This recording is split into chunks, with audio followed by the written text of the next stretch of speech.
Oh,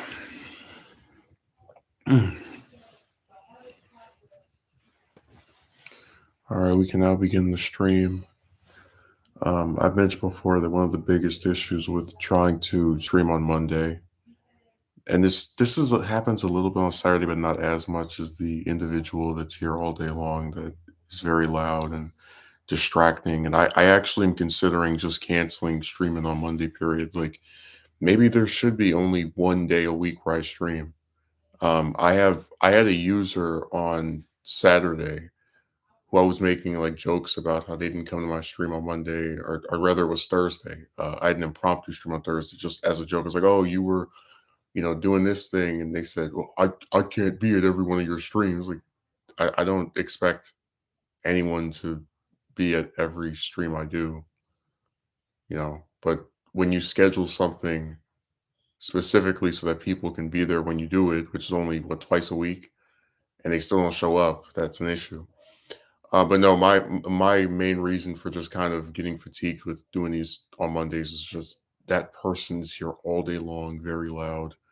They're very just bad, awful. So if you don't see another one of these on Monday, that'll be the reason why I'm just tired of this saga. Like over a year of this from 9 to 12 at night. It's just annoying. So I'm just giving you a warning. So I haven't made anything up officially. I could change my mind, but I'm just tired of that. It's really annoying, and they're very just they're just a distracting figure that screws up stuff because that's all people know how to do. They just mess things up. Um, I wanted to have a legitimate dialogue. So one of the things I mentioned I hate about online people is they like to psychoanalyze someone off of a video, which I think is really stupid because I've said before, just because a person acts one way in a video doesn't mean they're like that all the time. In fact, it could even mean they're never like that in real life because we all, when we know a camera is rolling, tend to act differently when we're in some kind of setting that we know is like being preserved, a public persona, if you will.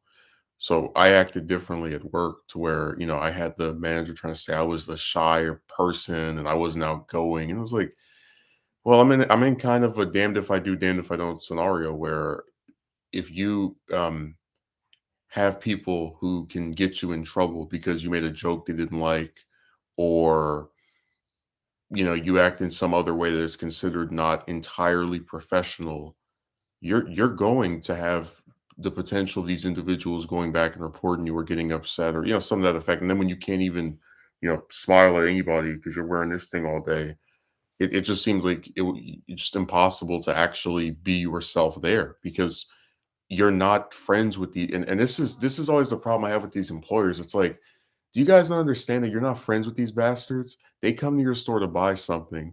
They curse you out when stuff that is out of your control happens, or get mad at you for things you have no control over. So why the hell should I be smiling and trying to be friendly toward them when one, it's impossible to do the first one because of the mask, but two, even when you act nice toward them, they still go online and cry about you and blame you for what the store doesn't have.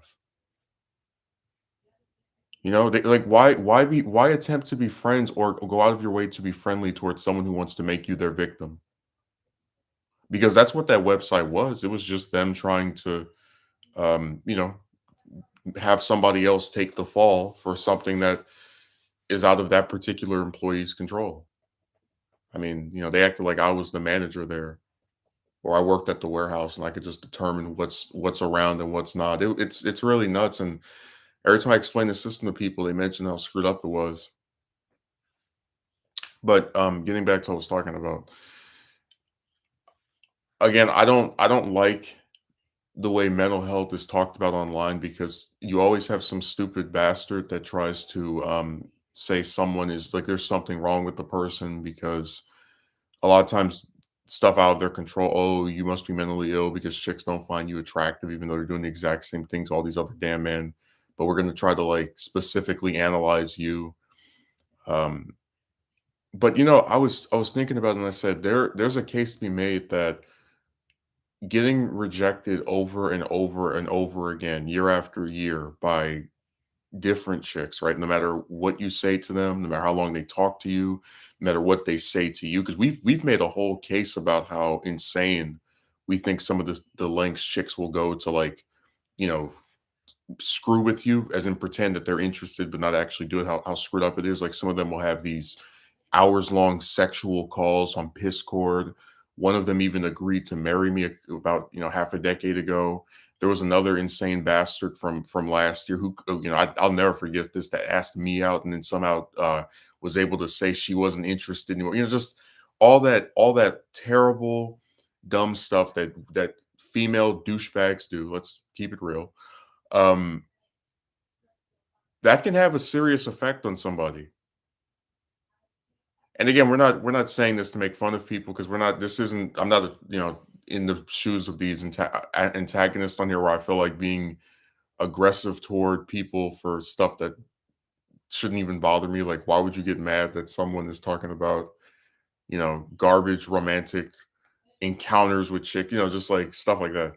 But I could totally see where someone could have that happen to them over and over, and then they just get a general disposition toward chicks. Like, they don't, you could say the person doesn't hate them, because I said before, I don't hate them. I don't, because I know that they're not all the same. I wouldn't exist if my mother did this dumb stuff to my dad. But a person who keeps having the same experiences with them is going to find it harder and harder to believe that they are different enough to cause a positive change with regard to the way that they act compared to ones he's previously met. A lot of people are saying therapy because he's here we go again.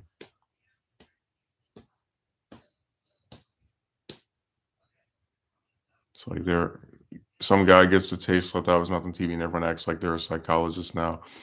Yeah, I didn't like where they were talking about, oh, it's toxic masculinity. And it's like, guys, you're the same people that sit here and tell men that they can't put their hands on chicks, and try to like deify them. So I don't know why you were surprised by what he did.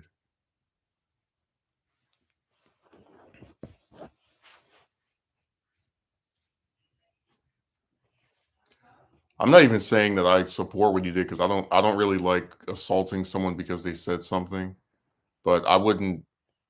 It's just so funny that you live in this like wannabe patriarchal society where people tell you that chicks are victims and they've been marginalized and all this other stuff, and then when a man acts out in a way that's supposed to be like in honor of the woman, right? That's what people say they like. Then they get upset over that. I just find that really humorous.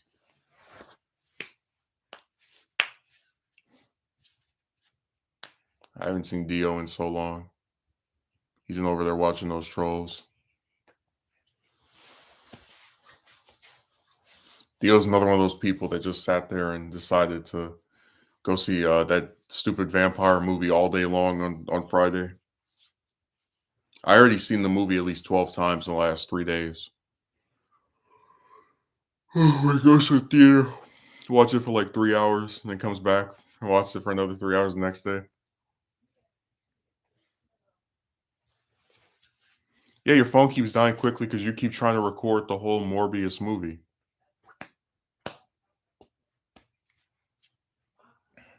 No, James, I saw that ridiculous comment you wrote on Saturday. Talking about I don't I won't be coming. No one asked you to come to every stream. It's like I don't even. First of all, I don't even stream that often anyway. 2 days out of 7 is not that often. But also, I don't expect someone to be available every time I turn my camera on. It's like, come on.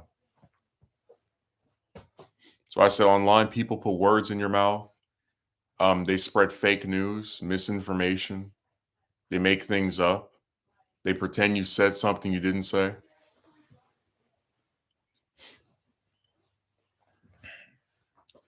People just create their own little narrative. They don't even try to get something accurate.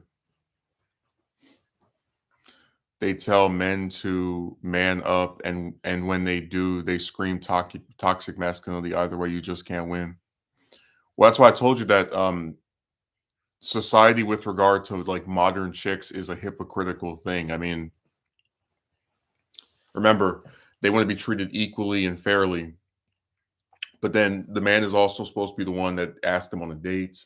He's also supposed to defend them in manners that are sometimes violent when you know that chicks would never do the same in reverse.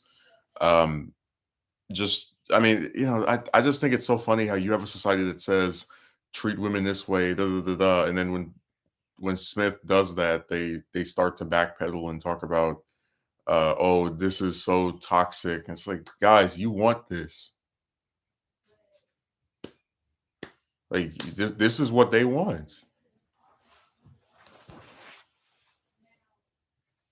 Because I already said before, I'm not going to I've had a lot of people like say gross stuff about I guess female individuals that are my family that they've never even met or seen on here. I don't feel compelled to try and like get violent revenge back because for one thing that's just going to result in legal trouble for me. And secondly, these people don't even know any of these relatives. So it doesn't bother me. But I'd rather see someone act that way over their wife than some random chick on the internet. Because remember, we've had guys on here, not as that many, but a few who have threatened physical violence toward me over just doing a video. Who could forget the one clown that was like, "I'm going to get my HDD, and if I saw you in person, I'd knock you out." It's like, you're going to knock someone out because they criticized random chicks you've never met before. All right, you're the same person who would have called him weak and effeminate for not doing or saying anything. Yeah, you just cannot win.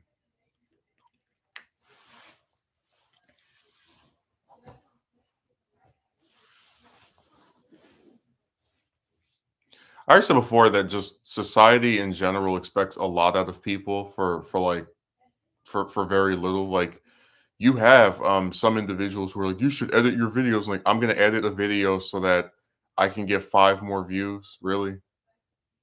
I'm gonna sit here and fire up, whatever iMovie, Windows Movie Maker, whichever one of those, and then edit this video, and then like 2 more people will watch. I'm gonna go back to my favorite saying: "The juice is not worth the squeeze." Yeah, your 10 views will go to 12. I was like, you guys must have lost your damn mind because I remember when I was back in the era where it still seemed like it was possible to get bigger if you just put more effort into stuff. I remember I would do some political videos where I would take like a clip of someone talking and then cut it up and then my commentary over it. And you still were only getting like 20 views or 10 or some other like under 50 view number. And it was like, this is not worth it. That's why I said that like people don't understand when you have a person who's putting stuff out constantly, telling them to increase their effort when you don't increase your viewership is ridiculous.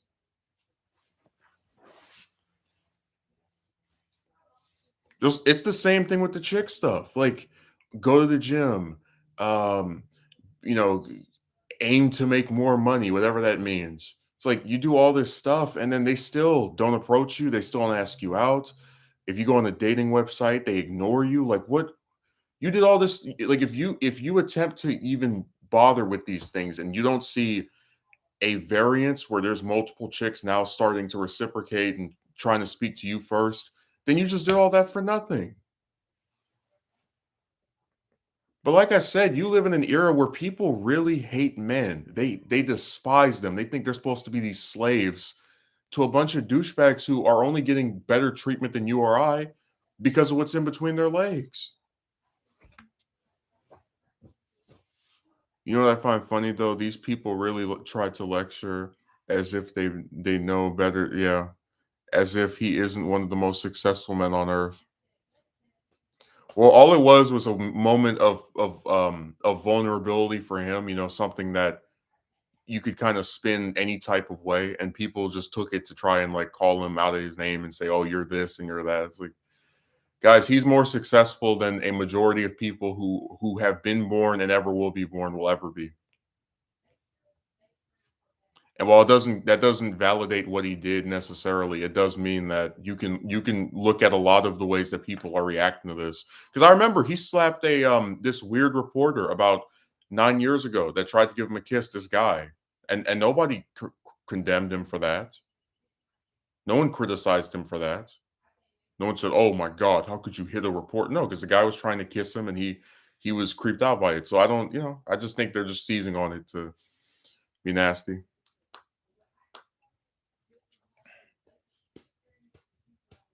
They want to cancel somebody over everything. Like I told you I went on Piscord my first couple of like weeks there. You DM a broad asking her what her interests are, and she tries to like get you out of a server. I'm so uncomfortable. It's like all I did was ask what your hobbies are. People ask me all the time. You don't see me filing a police report and trying to go on CNN and play victim. He made me feel so uncomfortable. What did he do? Did he ask you for pictures of yourself, or um did he like say that he wants you inside him, or what did he do? He asked me what my interests are. Just that's why I'm so tired of modern chicks. They're all over the place. Like on the same website when I first joined, you had a broad who was trying to play like the Me Too angle. Now you have chicks that will actually sit in hours long private calls with you and talk sexually to men they've never even met before or heard of, or just some guy they met in like the last 24 hours. They'll talk like that too. It's like, what a joke. It's funny because Jim Carrey tried to lecture. Hey, listen, James, I didn't want to reveal this because I really didn't want to expose you like this, but um you need to just come clean about the fact that Jim Carrey is one of your role models and favorite actors, period. And whenever you see a news article about him, you stop and listen, and a light reflects off your computer screen, and you see and hear something so serene. Ever since you saw him as Riddler in Batman Forever, he's been in your heart forever. He's not he's left your mind never.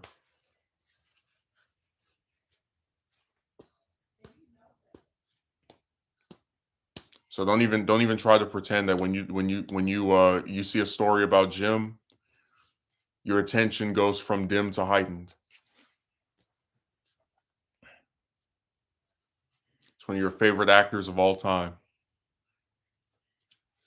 That's why you're going to go see Sonic 2 this weekend. When you heard that he was thinking of retiring after that film, your heart sank.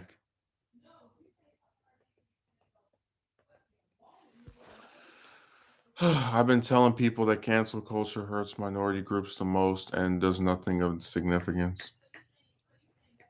I just think it's really stupid to take this one moment. But there's a thing on TV tropes called "Never Live It Down," where like someone is narrowly defined by one event. So it's like forget all the films he was in that you liked, forget Fresh Prince, all the rest of that stuff. Oh, he hit this person, this comedian one day for less than 2 minutes, and that should be the reason why we call him out of his name, and he can't be in any movies anymore, and they shouldn't do Bad Boys 4 and all the rest of the stuff. I just think it's so stupid.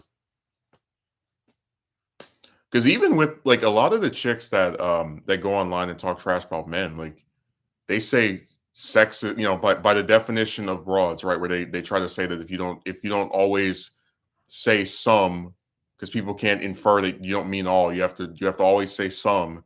If you have chicks that'll say men, they don't say some men, they say men. Like so, this could be inferred as a sexist thing they're saying about men in general, and they still have men that are interested in them romantically.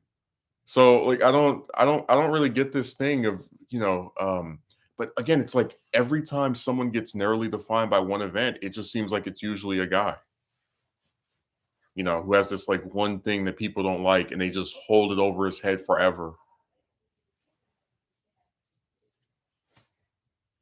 It's really crazy to me.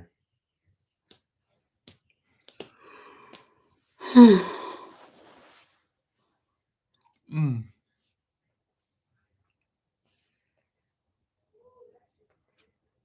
I said I'm just so tired of people online. All they do is look for ways to try to make somebody else miserable or screw over another person.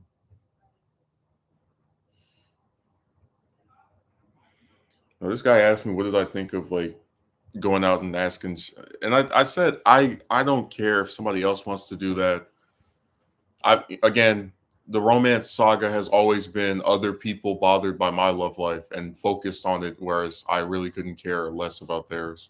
So, I don't even sit here and try to tell people what they should or shouldn't do. That's why you don't see me in anybody's comment section. You need to stop speaking. I don't care. There's like no skin off my back if they want to do that garbage forever. Oh yeah, you might have slapped Chris Rock for what he said, but you can't stop me because I'm behind a computer and I feel strong when I write nasty things on the internet. They feel so powerful. People were so determined to attack Will that they started making nasty and disrespectful jokes about his wife, like they were mocking him. Like I said, I don't really have that much of an issue with the sentiment behind, like I don't support violence toward people, but when you live in a society that tells you all this stuff about chivalry and you need to stand up for your woman and all this other garbage, like yeah, well you're surprised he did that or at least got extremely upset. Again, we know that guys on the internet will try to fight you over chicks they've never even met before. So, I'm a lot more sympathetic toward him since it's actually someone that he's married to, as opposed to just random brawls on the computer.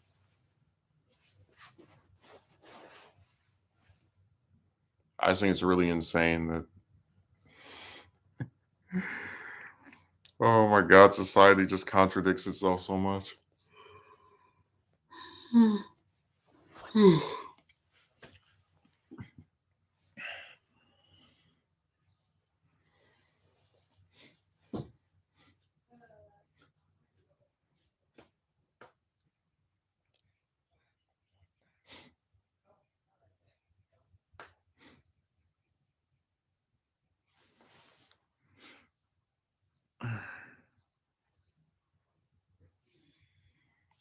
I mean, I'm not in support of what he did either. I think it was a very irrational decision. But you know what? No one makes perfectly rational decisions all the time. Yeah, it's really weird because that's why I said you're narrowly defined by one event. Um, the idea that a public figure can hit somebody, another public figure, one time, and then they're canceled from appearing in different films, and um, they get their credentials. I just think it's kind of extreme, but whatever. Talk about it's consequences. Give me a break.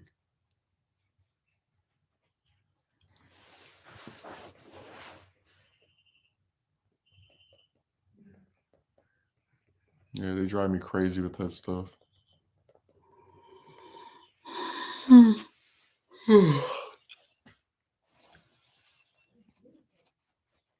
You did one thing that we thought was screwed up, so now all your stuff is getting thrown away.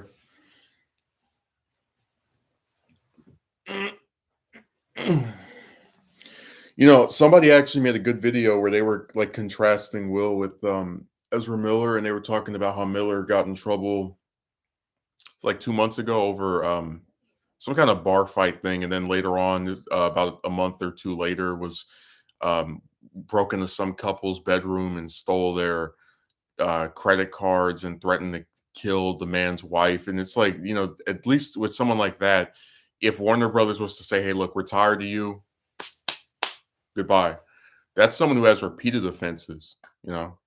Like the thing with Will literally is just a one-time thing. With Miller, it's been multiple instances of violent behavior by the star of this upcoming movie that keeps getting delayed until into oblivion. True, but some people seem like they don't understand why he did it though.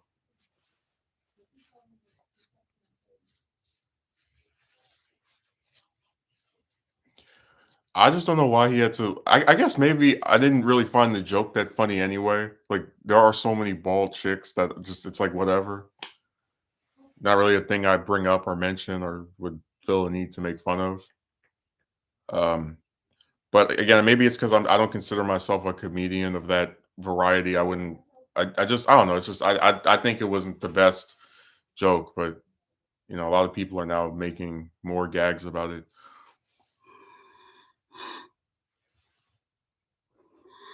We already been over it before that it's so funny to have people talk about how chicks are judged for their appearance, right? But then you go online, like you like go on Twitter for 2 seconds, and most of the people talking about like her having a shaved head or whatever are like other chicks. In patriarchal America, women are judged for the way they look. Even though when you go online, it's mostly chicks talking trash about the way another woman looks. But we're so united in our oppression by those evil men.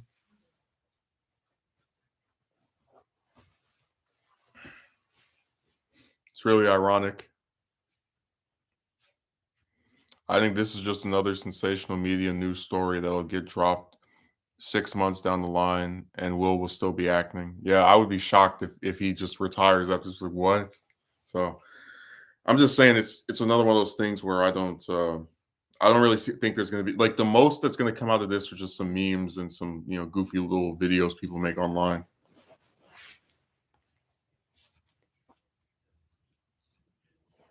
Other than that, it's just another day in the hood.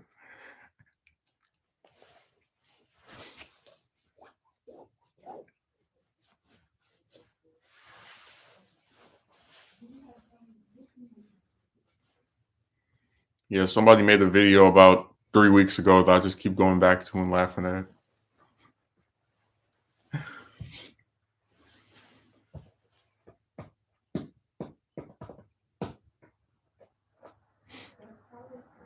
It's one of those channels where I just think the person running it, it's almost like they've transformed in a way because I look at their earlier stuff, I'm like, I agree with this, and then you watch their newer stuff, I'm like, what are they talking about? And it's so sad because none of his subs feel like pointing it out, and I don't feel like pointing it out because he's one of those people where if you speak in opposition, you get banned. But it's just so interesting to me how like I could have this person and I didn't start watching them until like last year, but have this individual who I could agree with, and then their position just shifts like out of nowhere. Like they have videos from 2 years. I'm like, yep. And they're saying the reverse. And I'm just like, wow, this individual really just transformed. They morphed.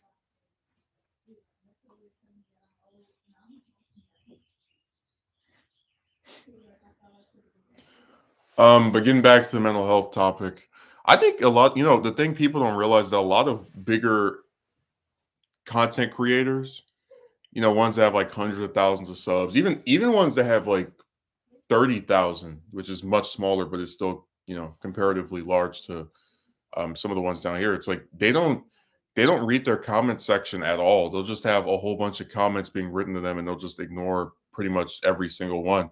And some people do this because they don't like the way people speak to them. Um, and also they know that sometimes people can write stuff that is not really pleasant to read. So that's why I said that online can be like even if you're successful, relatively speaking, because I mentioned before that like to me it always seemed like the juice wasn't worth the squeeze. Like being harassed for a video that doesn't even get 200 views isn't worth it to me. Um, but even people are like way bigger. Like they don't even engage with their own audience unless it's a super chat or some other like explicit form of payment because they're tired of the way people act on here. So I said the internet is just such a toxic, gross place, and sometimes you just don't feel like dealing with it. It is funny though, like how some people are so used to writing in these big channels, comment sections where no one says anything, no matter what you say. that they'll actually go to a smaller channel and then when they get their stuff deleted, they're like, I can't believe it. What happened?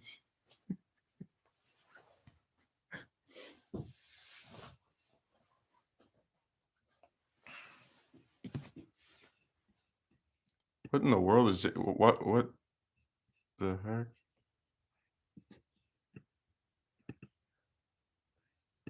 What happened to James's comments? I know I didn't delete them.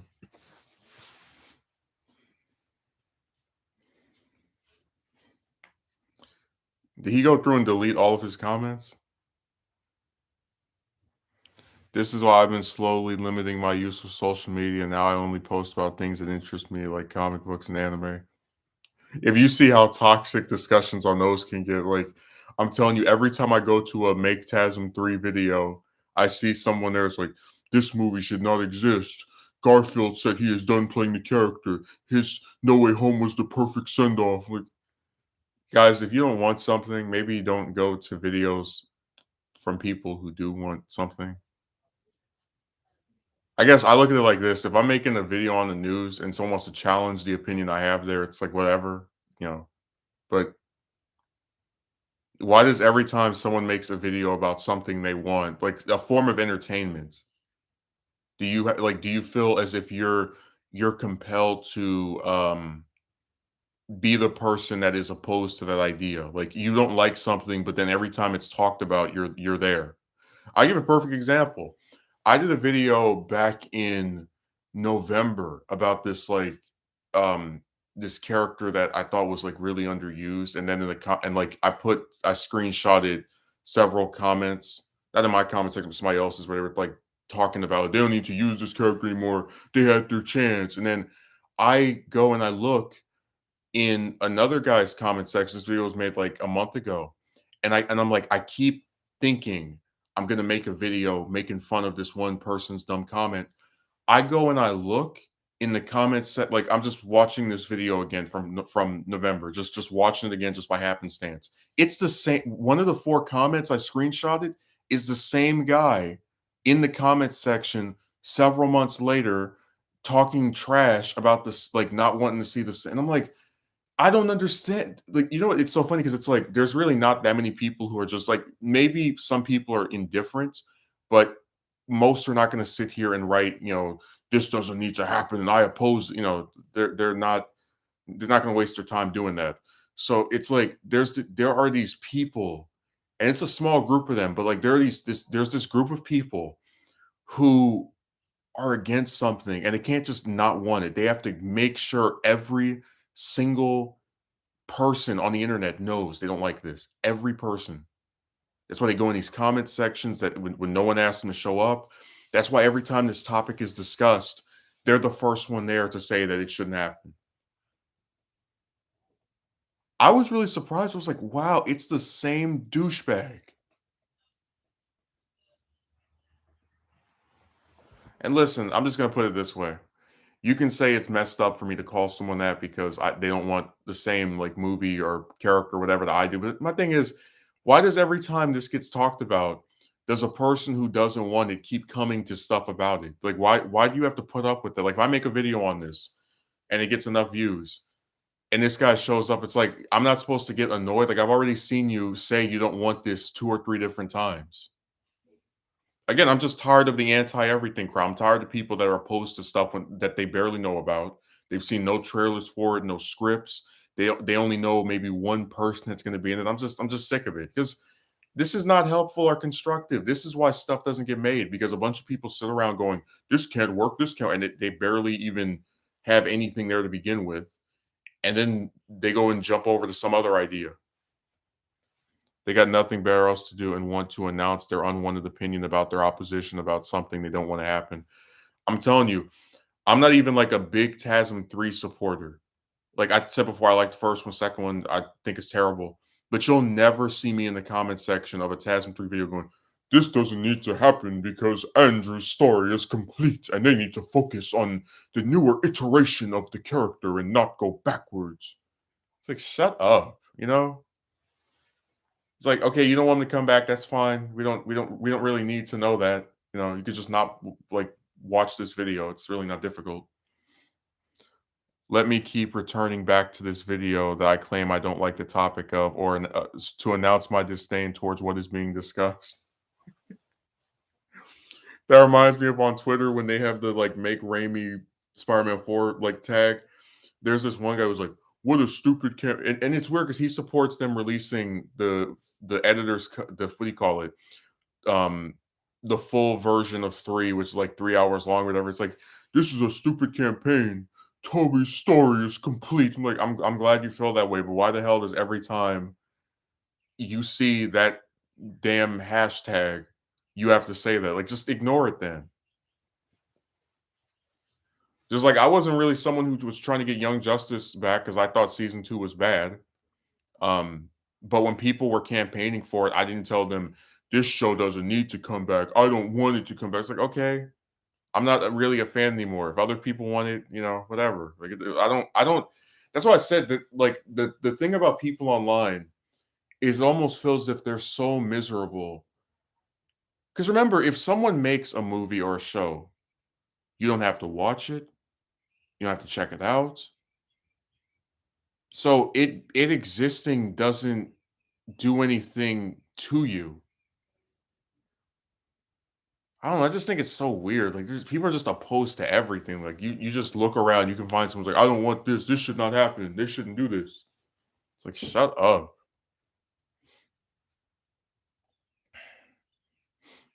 So all they do is just keep coming back. And hell, if you want to talk about the stuff that does to somebody's mental health, I mean, you know, a big studio is probably not even reading that comment section. But if I'm someone who wants to make a movie, and I know there are people who hate it before they've read the script, who barely know what it's about, just the fact that I even want to make it is enough for them to be opposed to it. That can affect my willingness to want to make it. They feel they need to impose their views on others, even when it was never asked for. Yeah, and it's really annoying because like no one is telling them they have to check this stuff out. For example, I didn't want them to reboot Batman. Um, because I thought Affleck didn't really get to do that much as a character. And I looked at the trailers for the new movie and I was like, okay, well, this kind of looks like the same old stuff. Oh, it's dark and gritty, and they're starting over. It's gonna be 3 movies. So I didn't tell people don't go see it. This is gonna suck. You're getting excited for nothing. I just didn't go to see it. Like I don't need to feel validated. Just like for example, I think outside of the Raimi trilogy for just with regard to the Spider-Man movies, I don't really find the rest of them that interesting. Like I like Into the Spider-Verse and I like No Way Home, but like the rest of them, I would never just go out of my way to rewatch. And if other people want to watch them, that's fine by me. I can go watch the 5 I actually really love or really like. In the case of No Way Home. Just like I don't get where there's this bizarre like push to get everybody to believe what you believe. It's strange. Come across these people quite a lot of times, especially on the internet. It just seems like people are always and they don't even like I said before, if I wrote a script and somebody read through it and say like, I don't like the script because X, Y, and Z, whatever. If I put up a movie trailer and you don't think it's interesting, whatever. But all you have to do is just say this one idea, this one little sentence blurb of something you want, and you'll find multiple people who are against it. Just automatically. Like they barely know anything about it, they're just opposed to it. It's like, hey, let's do a I'll give you an example. Let's do an X-Men movie about the Savage Land. Again, you don't know what you don't know how we're going to adapt it, who's going to play the characters, if what we're going to keep in, cut out. No, that's what they do. They're just always against something, and it's really annoying.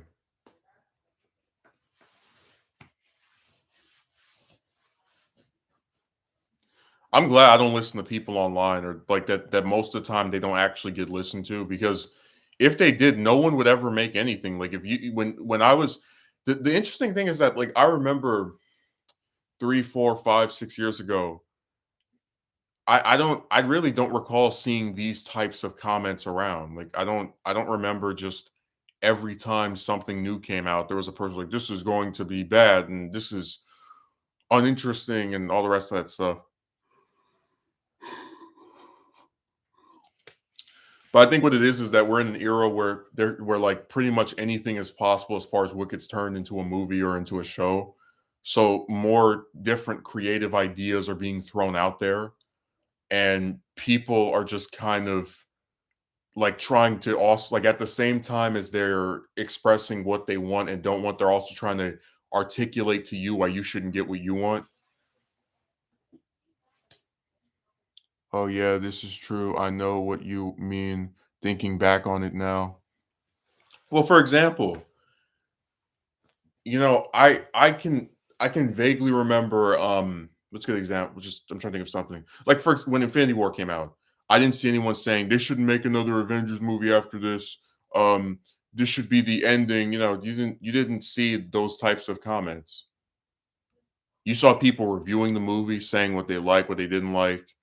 Um but you like I didn't start noticing the anti everything group until about maybe 2 years ago, where they're just opposed to stuff without even knowing what it's about.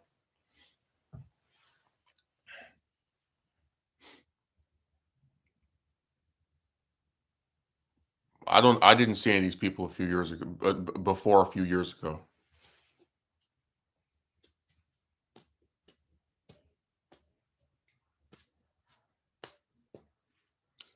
Because you could argue that even with No Way Home, when people were saying that, Maguire and Garfield were in it, I wouldn't call them anti-everything because if you remember, Marvel went out of their way to make sure we did to try and pretend they weren't in the movie by, digitally altering trailers and, you know, trying to pretend leaks were not real, just all kind of little stuff they did. And with me, I didn't know what to believe because of just the amount of stuff they were doing to make sure that we thought they weren't in there. But I think after the MCU, reached the end of the Infinity Saga stuff with Endgame, and they started making different shows and movies about anything and everything, you do have people who are like against lesser stuff getting explored or them doing something different or just like what's the way of saying it, these people showed up as a result of that. Because if you said 5 years ago, oh, there's going to be this movie where all this different Spider-Man are in, they're going to, like, people have said you were crazy, but now not so much. I'm serious, I never saw these people before like 2 years ago. Like when Iron Man came out, I didn't see anyone saying they don't need to make a second one. This was a complete story, and they don't. Second one get made 2 years later. Then the third one was announced. They don't need to make a third one. No one said that ever. Like just you didn't see this. Is all I'm conveying. They didn't have this like straight opposition to making something.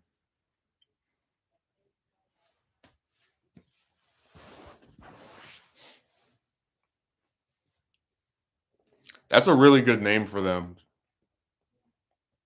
And the reason I get so annoyed is because again, we're talking about making a movie or a TV show.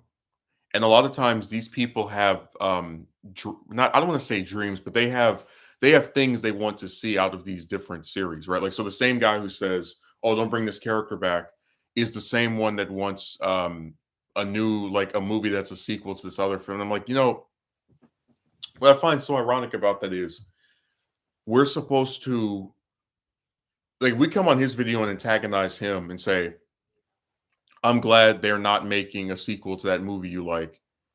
He would get mad, and I've seen him get mad. But if we have something that we want, and then he comes over to our stuff and says, "Oh, this shouldn't happen. Uh, get over it." It's like we're not supposed to be pissed. We're not supposed to say, "Hey, why the hell are you allowed to come on here and talk about what you want for the future of this series?" But then when we speak about what we want, we're somehow not allowed to do that without knowing that you're opposed to it. We ever going to get a Storm standalone? Um, So here's the thing: with when Fox's X-Men was still around before it got canceled very, very quickly, after it did its like partial reboot, they wanted to do a Magneto spinoff and a Gambit spinoff, and no, both of those obviously never came to pass. The Magneto one kind of became first class. The thing about Storm is she's not really like you know, they've Marvel doesn't really try to split her up from X-Men. Um, she's one of their longest running staple members, and like it's so weird how they'll give Wolverine a book in 5 seconds, but with Storm, it really is like she's just handcuffed to the team. And it sucks because you could have some pretty interesting stories with a person that controls the weather, you know.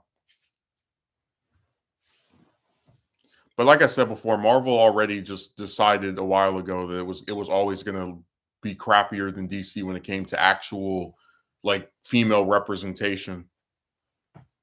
Like I just want you to think about Marvel's longest running book about a woman, just a woman, not like part of a team, right? Like Fantastic Four, X-Men, is Spider-Man's daughter. So it's literally Spider-Man with tits. That's their longest running book about a female character. I'm not even joking. You can look it up. Because they already messed up Miss Marvel. We actually, me and my friend were having this discussion. I brought it up a little bit on Saturday too. It's like Miss Marvel could have easily been Marvel's answer to Wonder Woman. She was physically strong. She had like a space origin. She had this sexy black leotard costume, little red sash. And what did they do with her? They every time they would give her a book and it wasn't selling, the best or whatever, they would cancel it. And then they had her turn into Captain Marvel, where she wears a dude's costume and has a short hair. I'm like, this is so stupid. It's like that's what like I remember when that happened. I was in I think like 2012. I think I was either in 8th grade or just starting 9th grade. It's like this is bad because that told you everything about Marvel, like modern Marvel. Like they hate attractive looking chicks.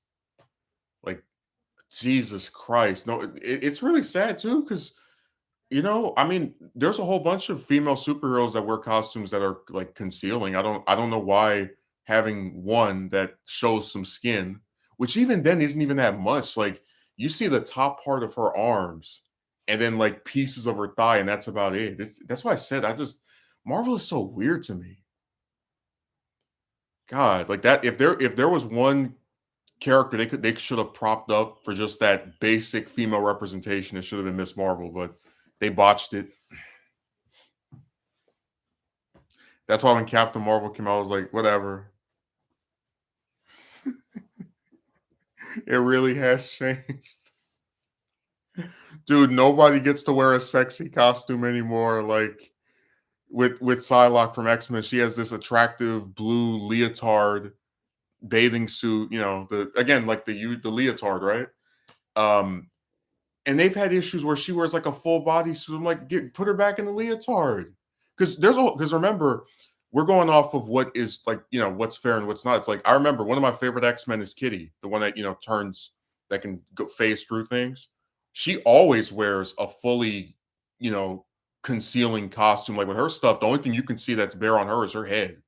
Like I think the closest she came to a revealing costume was the one she had when she was Ariel. Yeah, because like the top part you could see, but everything else, always her whole body is covered. Got gloves, long sleeve, which again I don't have an issue with. But if you have someone who wears stuff like that, which is concealing, why can't you have one member or two that wears something that shows skin? Like look at Rogue. Rogue's costume is always concealing, where you can only ever see her head. I don't have an issue with that. It fits the character. She wants to make sure that no one can touch her bare body and get, put into a coma. But it just really sucks that they're like on a push to make sure that no one wears an attractive costume ever again. Like, and this is kind of reflected in the films too. Like I remember you had some interview with Scarlett Johansson where she was like, "Oh, in Avengers, you could see they had camera shots of my backside." And I'm like, "Yeah, lady, sorry to break it to you, but you're considered attractive." So, it's like if I was getting paid millions of dollars to shoot a movie and they wanted to film my backside, I would let them. I wouldn't care. Look how much money I'm making. It's like I don't understand these people and their weird virtue signaling.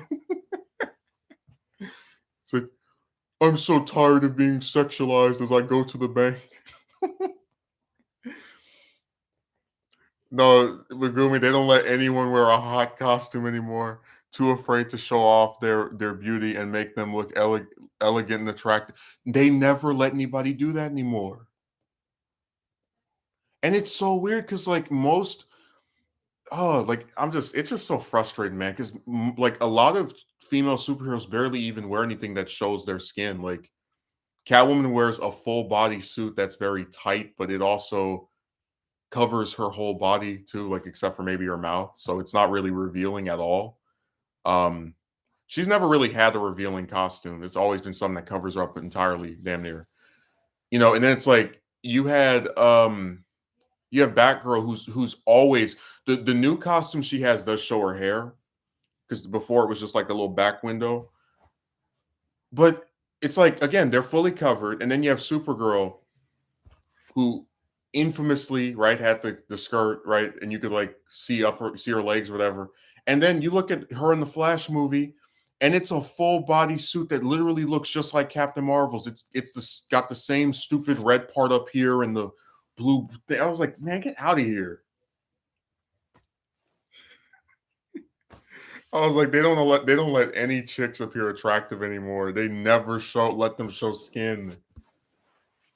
It wouldn't be realistic for a female superhero to fly around in a skirt. Like, man, don't sit here and try to tell me about realism in a series with aliens that can turn people into get out of here. Come on. Like it's DC. DC is not realistic. And neither is Marvel. God, like I'm just tired of that excuse. It's not realistic. Yeah, it's fiction.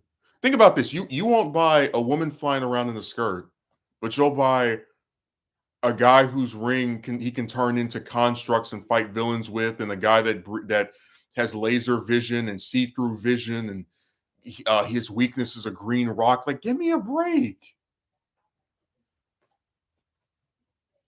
Oh man, that's why I said DC is just both Marvel and DC. I'm tired of them. Always against attractive chicks. Thank God they kept Wonder Woman's costume the same. And it's funny because I was telling my friend how like when the new 52 was announced, they gave her pants, like blue pants. And they did that before as well. During I think it was Gail Simone's run on the book. But basically, every time they try to give her pants, it never sticks. They've tried multiple and it never works out. Because nobody wants that.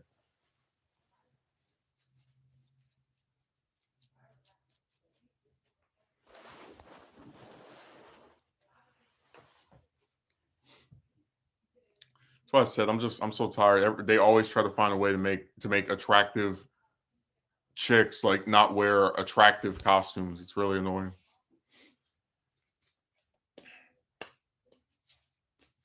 No, Marvel really dropped the ball on Miss Marvel. Like she could have been their biggest female superhero, and they just didn't do it. They're like, let's have her become Captain Marvel and give her a crew cut and stick her in some outfit that a guy could wear. Yeah.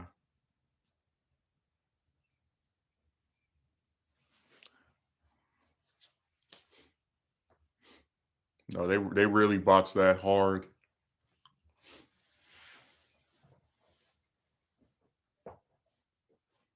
My favorite thing is seeing all those channels. They're like, Marvel is going and replacing the male characters with females. Like, do you guys even read comics? Like, the majority, like all of the Marvel books, except for maybe three of them, are about men. And even the ones that have chicks in them are like still not even entirely about chicks. Like just go down the list of Marvel. You Spider Man, right? Iron Man, Captain America, Hulk, Daredevil, Thor. I mean, where does a chick factor in? Unless you start talking about Avengers or X Men or I guess Fantastic Four, but that's only 25% usually. That's only a quarter.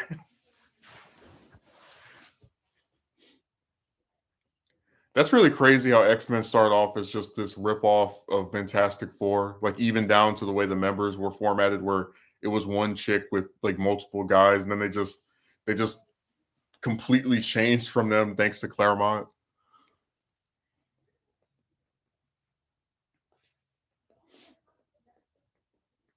No, Marvel is run by clowns.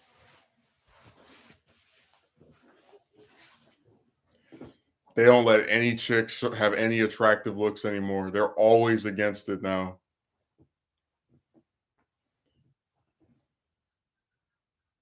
They had Black Widow showing off her titties. Like, so what?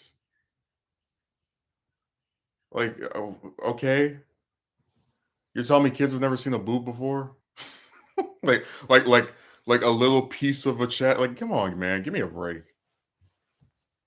Why do you think that is the case now? Because they're trying to be sensitive, and they have these female writers, and they want to do their little representation. We hate the male gaze nonsense. But here's the thing: most people that watch these films, most people that read these books, they're men, and I don't really understand where you get off on this idea that you're going to exclude that group of people who's always supported your stuff for people that don't even read your things. Like I gave the example of how people say, "Oh, most superheroes are white men." It's like, yeah, most people who read comics are white men. like they were represented in their fiction.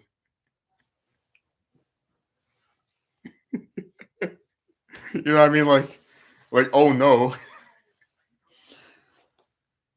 but they're systematically making everyone's look, worse. Or like as far as just making it concealed and making it to where you can't really see anything.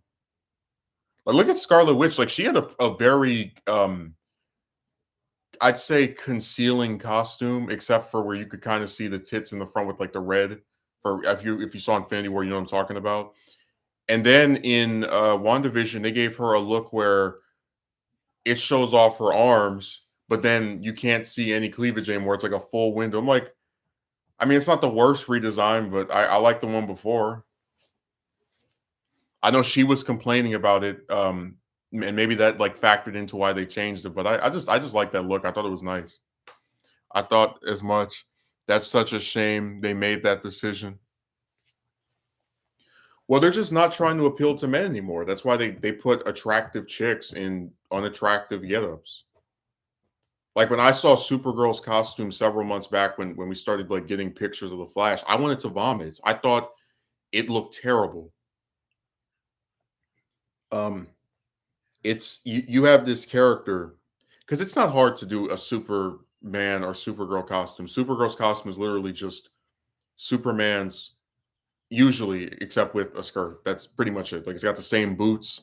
My favorite one is like the white t-shirt with the like that. I like that one the most with the cape. And I was like, why didn't they just use that?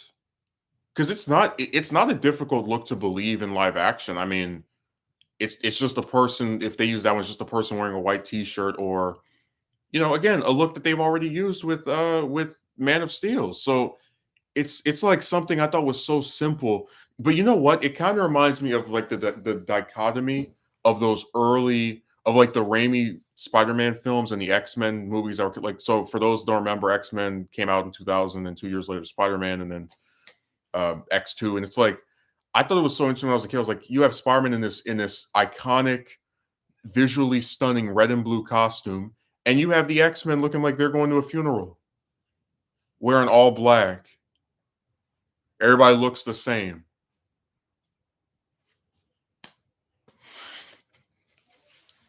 They look like they're out of the Matrix. I remember this one guy said that Doc Ock's costume in Spider-Man 2 looks like he's out of the Matrix with the long dark green trench coat. I'm like, no, the ones who really look like they're out of the Matrix are those early X-Men costumes. Those things like I don't think they're awful, but they're just it's like why, Because like I remember when I look at a picture of the X-Men, I know who each member is. They all have these different stunning and it's like they change costumes that aren't even hard to do in live action.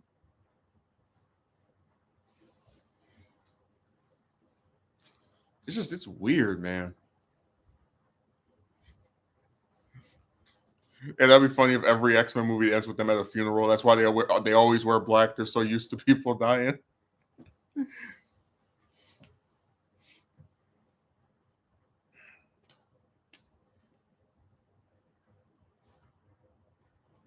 Who else's costume did they screw up?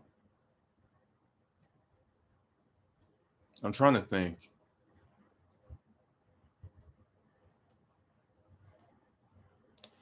Yeah, with X-Men, I've always thought it was so weird how like they're like really afraid, and it's not really the actual writers, but just some of these artists. Like when you think about it, Psylocke's the only one of out of the like prominent female members that actually has like a revealing costume. Her and Emma. It's like all the other members have stuff that usually covers their whole body, which again I don't have a problem with. But it's like why can't we have one or two members out of seven or eight, that show off some skin? I don't get it.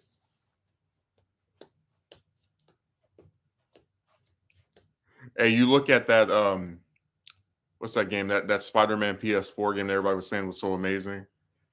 If I remember correctly, they kind of did the same thing to Black Cat, where like Black Cat's costume isn't really revealing other than showing the cleavage, which I still can't believe people actually have a problem with. Like it's a tit. Like it's not. We've all seen this before, and you're only seeing like part whatever. Just I think it's ridiculous that people get as animated about it as they do. But her costume, like from what I remember, and I'll go and look it up after this. It like covers the chest part. I'm like, it's still part of that same problem I have where there was nothing wrong with that costume, so why change it? So I said that stuff is just weird to me. I'm gonna go and see and look if I'm if I'm accurate. Spider-Man PS4, Black Cat. Yep, covers the chest up.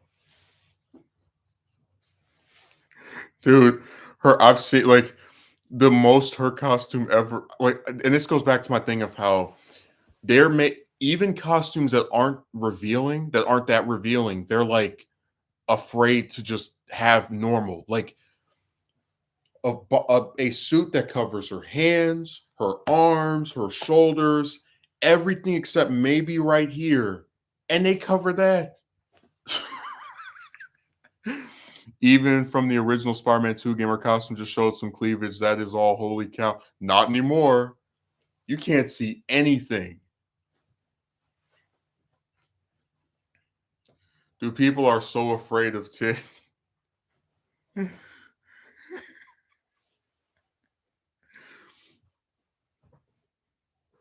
Dude, a lot of people compare her and Catwoman, which does make sense. But the thing is, neither of them really even have a revealing costume except maybe showing some cleavage. And even like in the modern era, that's becoming like too much.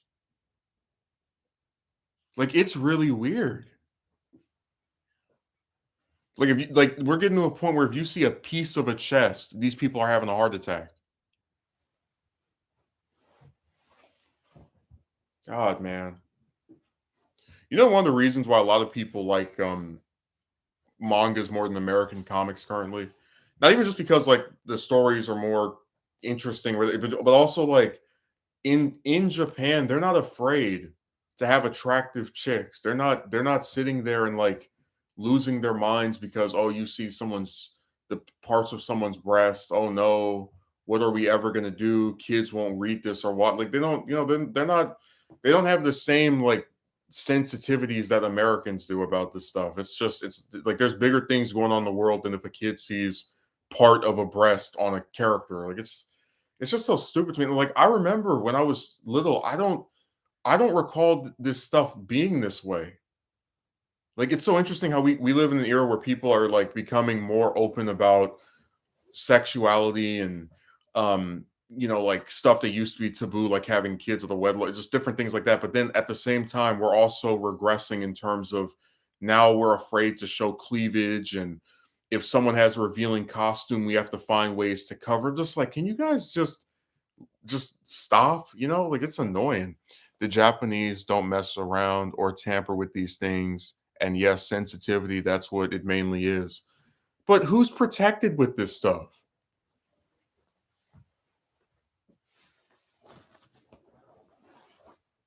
Like, who's being rescued? Oh my God, they covered this woman's chest. I feel so safe. So their covering costumes don't even have anything.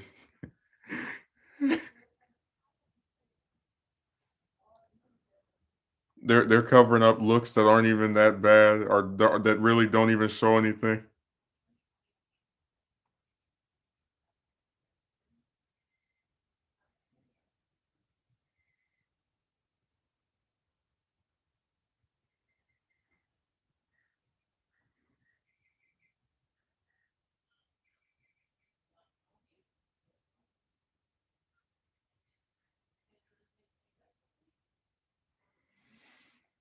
Oh man. I'm telling you, don't ever believe anything you hear about modern comics because they're not trying to tell good stories. They're just trying to mess up stuff that already worked.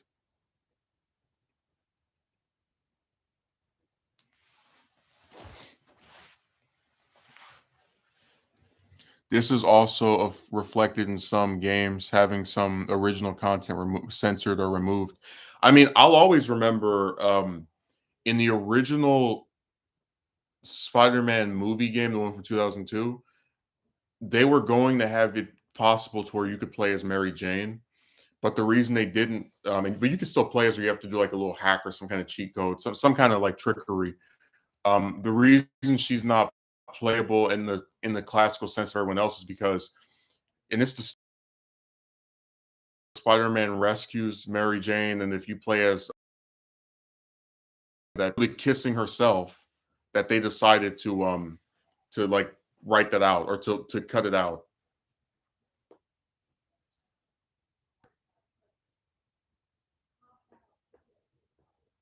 I just thought that was so insane. We're gonna cut out this character from the game because when you play as her and she saves herself, she kisses herself. And we can't have a game where it's a woman kissing another woman. We can have people getting blown up and stabbed and shot, but oh my god, two female lips touching each other. I called the National Guard.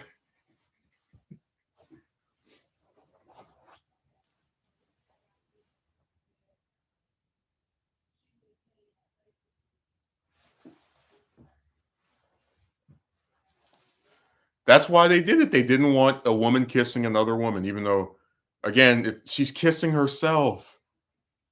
And we know that it would be a man if you play this. Whatever. It's so stupid. So I said, I'm just tired of these developers.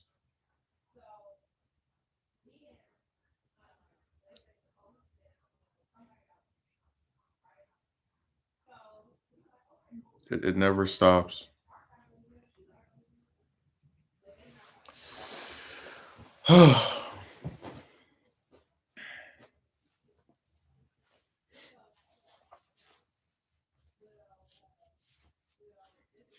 No, they don't let anybody wear anything hot anymore.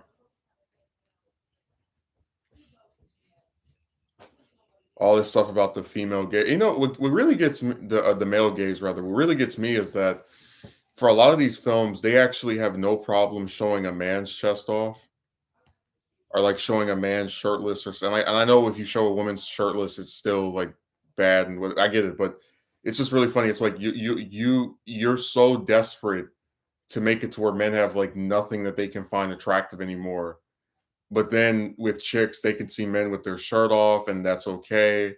They can see men, I mean, just in any type of state of undress, and they're like, no one, like you have, because I said before, there are some horny chicks that say Holland is the best Spider-Man just because they get turned on by him, you know? So it's just really insane to me that there's so much pushback for the, like being attractive for men, like men finding a woman attractive or women attractive, but then when chicks find a man attractive, it's just another day in the hood. Like, okay, good, great.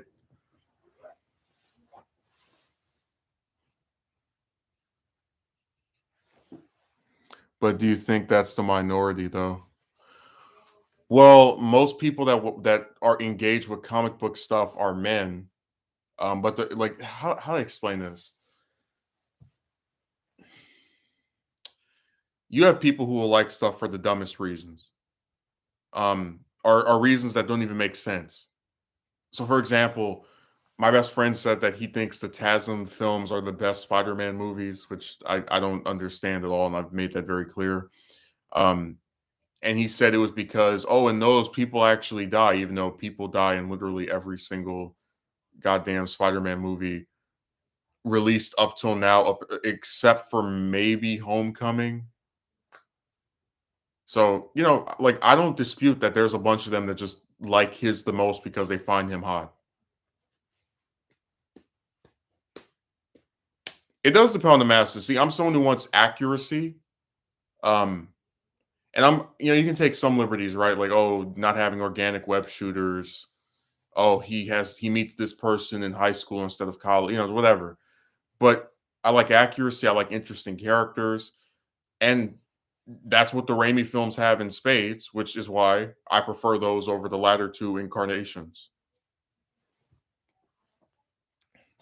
We were having this conversation a while ago. It's like out of all the villains between, especially in TASM, it's like who there is anywhere near as memorable as Doc Ock or Green Goblin. Like what? You're gonna tell me Lizard was? What line did he say that you thought was compelling or interesting or remember 10 years later? Like, exactly.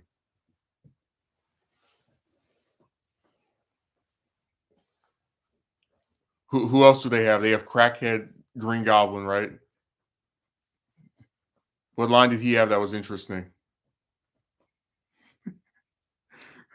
Hey, Megumi, why do you think the two villains that get the most attention in No Way Home are Doc Ock and Green Goblin? Because they know who people actually wanted to see.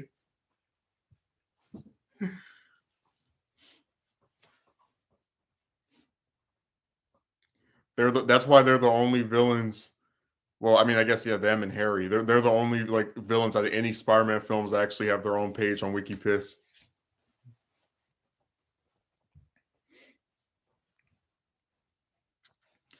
The only thing anyone remembers about Vulture from Homecoming is that he was played by Batman and that he was supposed to like set up the Sinister Six, which was it 5 years later we still don't have, and he made a worthless appearance in Morbius, in more BS as some people are calling it. What does anybody remember about Mysterio? He's turned into an Iron Man villain and he dies at the end. But even then, we don't really know for sure because the Sony producer lady said she's not sure, and then his actor said he was sure. So, and then he was supposed to appear in No Way Home, but then didn't.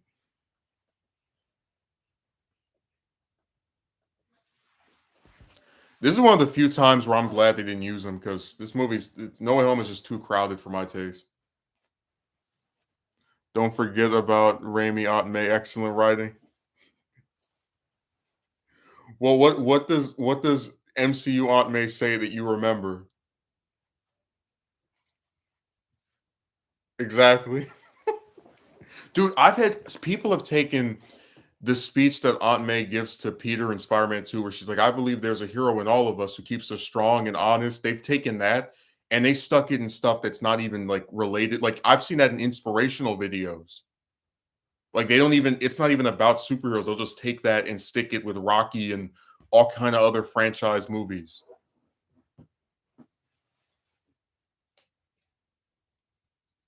No one has ever done that with a single thing MCU Aunt May said in the what was it, 5 movies she was in?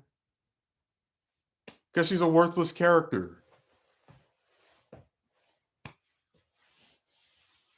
Like I don't get people at all with these other two series. There's like gaping issues I have with them. Like, first of all, Tasm doesn't even have Jameson, which automatically is a crime. And I told you before, the reason they don't have him is because they didn't think they could get someone as good as J.K. Simmons. And that was back in the era where people were so damn scared to have actors replay the character they played before. Like Like they were so desperate to not have, what do you call it, to like to be their own thing, that they couldn't reuse actors, which I thought was really goofy. Yeah, because it's so meaningful. That scene was beautifully done. I'll always prefer Raimi. I already said before that they made a mistake even rebooting to begin with. Still remember that day in what was that, January 2010, when I was on my computer in the back and I saw that Spider-Man 4 was canceled and they were announcing the reboot. It was like, these stupid bastards. Still gave it a chance. Thought it was okay. Second one, not so much. I'll tell you, my favorite thing about TASM is how Sony got so excited for all those different films they're gonna make. Like before TASM 2 came out, they were like, we're doing TASM 3 and TASM 4 and Sinister 6 and Black Cat spinoff. And none of those ever got made. Because TASM 2 was so terrible and barely made what they thought it was gonna make. How do you make 700 million, excuse me, um on on a superhero movie about one of the three like that, that film should have made 900 million at minimum. Like that movie is literally the second coming of Batman and Robin, where it like it kills a bunch of other movies and it makes the franchise go dormant for a few years. It was bad. No, I've not seen Moon Knight. Yeah, I really am sick of reboots. I'm tired of starting over. Like and it's so predictable. After three, restart it's just annoying. That's the one thing I like about the MCU. I was like, yeah, they do start getting kind of hard to follow when it's like you have to watch 20 movies to see the new one. But I mean, at least they haven't rebooted.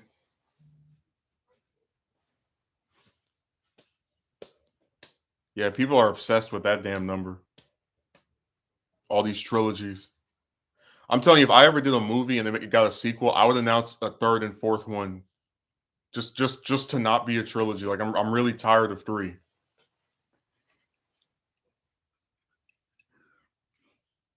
This one guy did a review of I don't know if it was No Way Home or some other movie. He was like, I'm really tired of riding the nostalgia train. And every time there's a new movie that comes out, he doesn't like it. So I'm just imagining he gets like, I just keep getting this visual in my head of someone on a train that has the word nostalgia written on it. And it's like, all aboard, choo choo. And it's a remake of this and a reboot of that. Disney never believed in reboots. They'll just repackage the same movie in several different anniversary editions. Good. Everything needs to end at the number three. Never mind the plot holes or other stuff that can be told in another sequel/installment.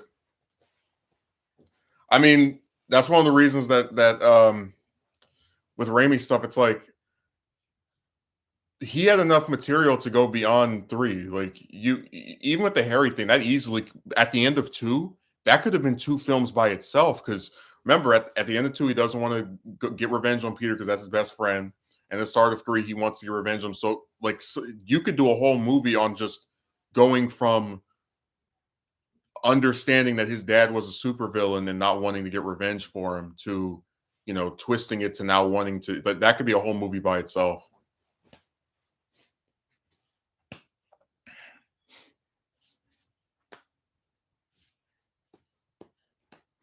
So they really just people are obsessed with the number three, and I don't know why.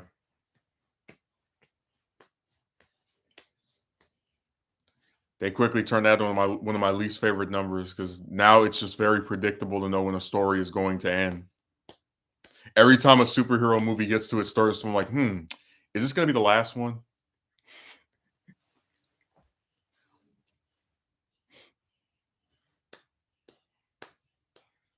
The only series I can think of where I wish it would have ended at three instead of going on was probably the original Superman films. And that's only because Superman 4 is just hated the world over.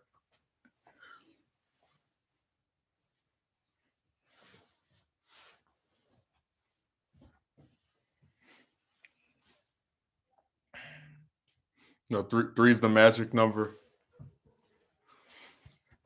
Every time you get to three, NB.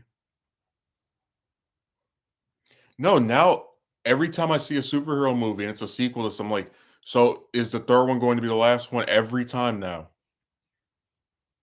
Because the thing about like early 2000s superhero films was that you really had never seen anything like it before, where there were just multiple superhero movies series like going on at once. Like if you watch Batman Begins, you have no reason to think that's going to be the first part of three movies like in 2005. I know I didn't. And hell, even with like The Dark Knight, there was long talks that could have been the end of the series. Like just only have two. So it's only now when you've seen certain series end at the third installment that it's come back into play. Like, yeah, three is the magic number that everything concludes at. Because I know with the X Men films, when the Last Stand came out, I was fully convinced, yeah, we're gonna get a part four, and instead you got this Wolverine prequel, even though the three films released before that were about him. But I digress. Everybody's so afraid to do more than three.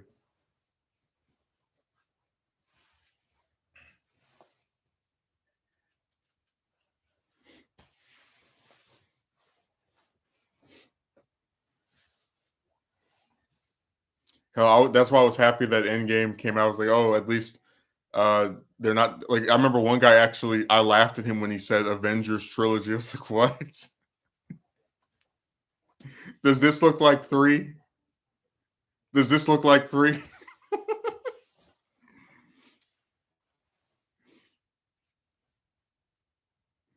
No, I'm just tired of the same old thing.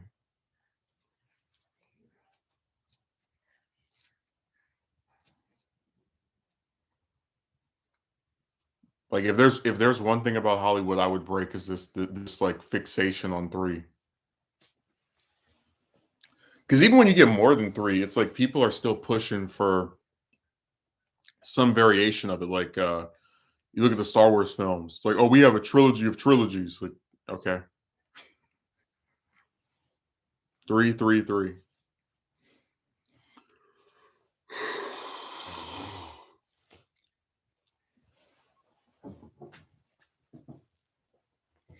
They use the same numbers over and over.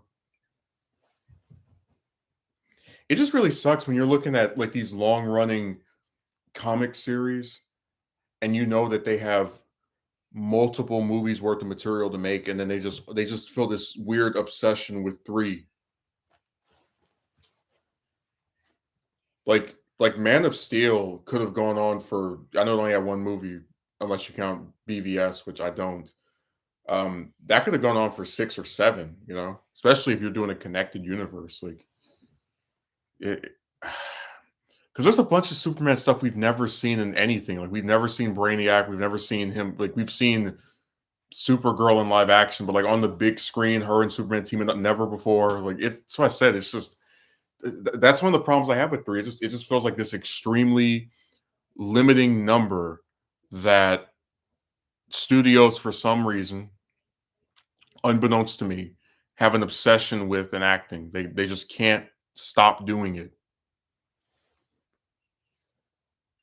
It's like someone spilled something in the drink of Hollywood 40 or 50 years ago where everyone is obsessed with three. It's what happens when you start numbering the movie titles instead of naming the movies based on the story arc, like Harry Potter and Twilight.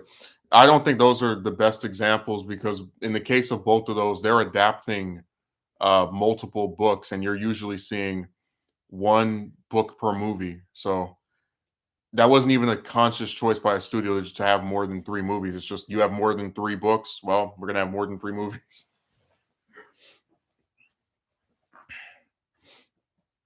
Where is my Spider-Man 4, Raimi? It got canceled because the dingbats at Sony kept screwing with him and telling him that he had to get it out next year, and he didn't think he had enough time.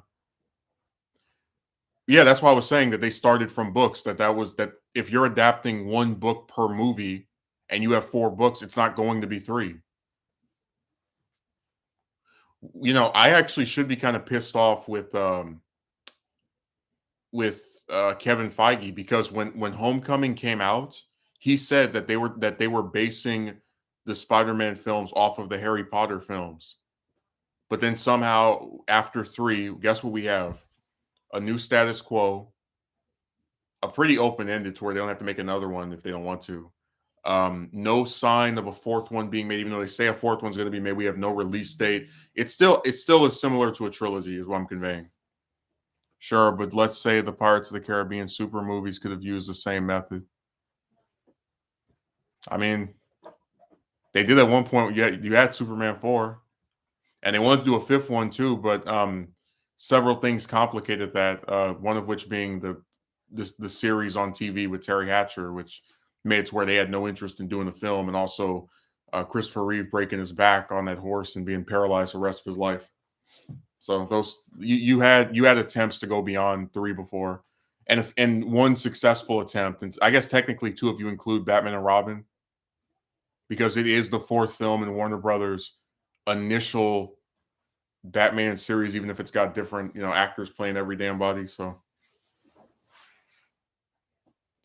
they start to fall after the 3rd movie in quality.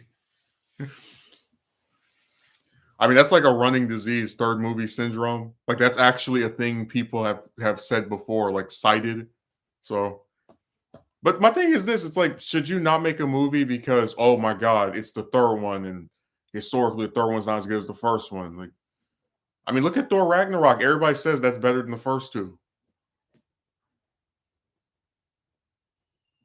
People say the same thing about Civil War with Captain America. Like, you can't determine you're not going to make a sequel to something on the chance that it won't be as good as what came before. If you have a story that you think is worth telling, I don't see why you wouldn't.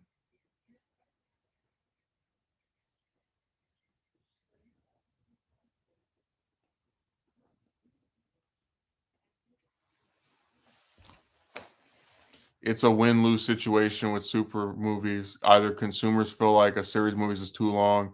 No, that's BS. I don't see anybody saying, "Well, it's time for the MCU to reboot."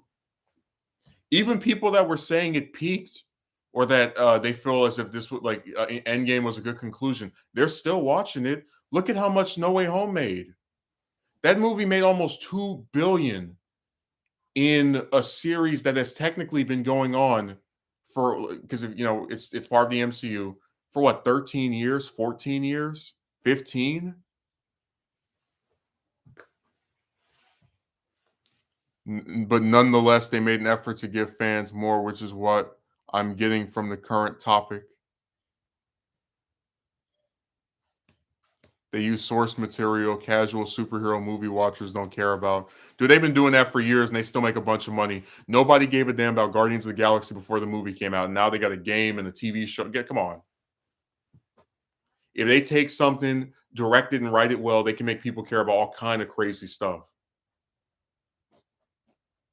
That's why you had people during Infinity War crying about the death of a tree.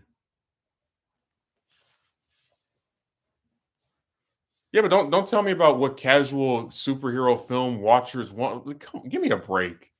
All the stuff that they're able to turn into an adaptation and get a bunch of people to go watch it and give it good reviews. Just like, look at Morbius. People are trashing that movie because it's badly written, not because it's about a vampire. Otherwise, Twilight wouldn't have been successful. Blade wouldn't have been successful. I mean, come on. I'm talking about more established movie franchises. The Guardians of the Galaxy never had a movie released prior to it. I mean, even then, you can throw out multiple factors for why one of those doesn't work. Like, look at all the people who said, you have people online who swear up and down Into the Spider-Verse is the best Spider-Man movie, but it's also the least successful one commercially. It made about, what was that, 300 million. Even TASM 2, which I think is the worst by far, made 700 million. So a lot of times quality doesn't have to do with how many people go and check something out. No one would have cared for Craven as much as you think they would. Craven, what? Well, you know what? I don't buy that because I've never met a single person in real life that said Mysterio was their favorite Spider-Man villain. I've never seen that. But Far From Home, with Mysterio as their main villain, still managed to make over $1 billion.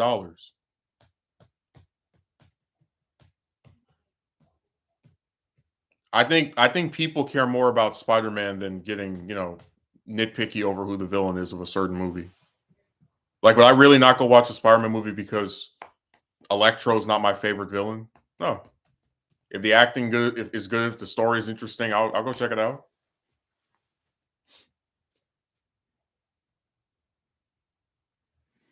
I might actually consider watching it just to see how it really is. I'm getting curious because how much people are hating on it. Yeah, I'm getting curious too, but curiosity killed the cat. And I think sometimes when there's like a consensus about something, it's not always invalid. So I'm debating it. I'm not sure.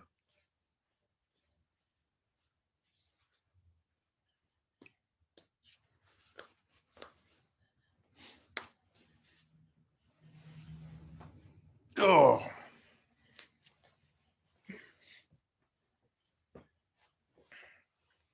dude, I remember when Spider-Man 3 came out and they made almost 900 million. I was like, oh, that's because they stuck Venom in there. And then I'm telling you, I was expecting Far From Home to get maybe 700 million, 800 million.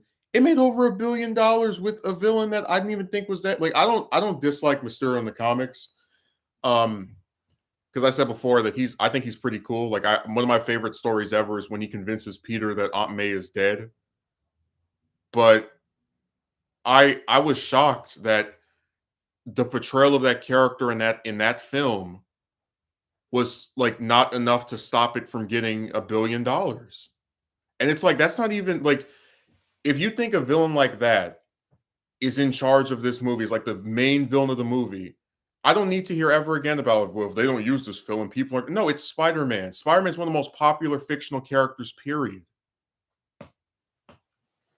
Like they could make a Batman movie with who's considered the lamest villain? I guess Penguin as the antagonist, and it would probably still do very well. Bro, no one even cared about the Shocker in Homecoming. Half of the people watching Homecoming probably didn't even know he was used in Homecoming. Or the well, that's not really a good comparison because Rhino's not the main villain of TASM 2. He doesn't even show up until he's in that one scene at the start and then that one scene at the end. He's barely even in that movie. So the point is, why make movies about a Sinister Six when you could just keep abusing reboots? Wait, who are you? I'm going to watch it on the movie website because I'm not paying to see. Oh, okay. Yeah, me too. I was wondering, what movie is he talking about? Like I said, after watching the trailer, I knew it was going to be bad. That didn't stop you from going in theater and checking it out 6 times on Thursday from 7 in the morning to 7 at night. Yeah, that's most likely how I'd watch it. I'm not spending money to watch it. I mean, hey, if Sony didn't have that weird deal with Disney, I could actually, yeah, I'll go to see Sonic 2. I'm not seeing this other crap. Dude, someone said the Morbius audience they pay for a ticket to Batman and they go in there to be just for like 2 seconds. They go watch Batman.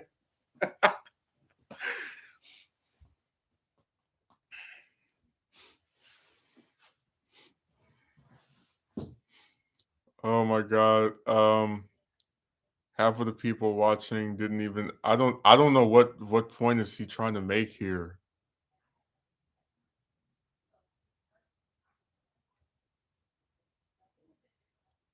I'm serious. Like I'm really just trying. Is he talking to somebody else? Do I have somebody blocked or something?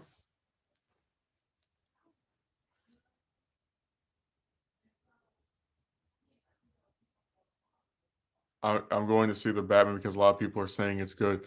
I'll probably eventually end up seeing it, but not until it comes out on HBO Max. Because, like I said, man, I'm just tired of starting over. So whenever that comes out on there, I'll check it out probably.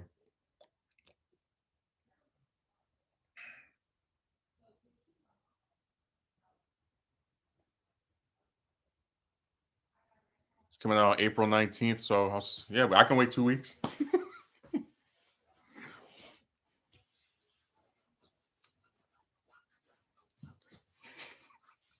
Dude, that's Morbius's legacy. Everything around it is more interesting than it. You know what? I don't even usually like watching a movie where someone holds the camera up to the screen, but I'd rather I do that. I'd rather do that than go sit in the theater in a empty theater watching Morbius.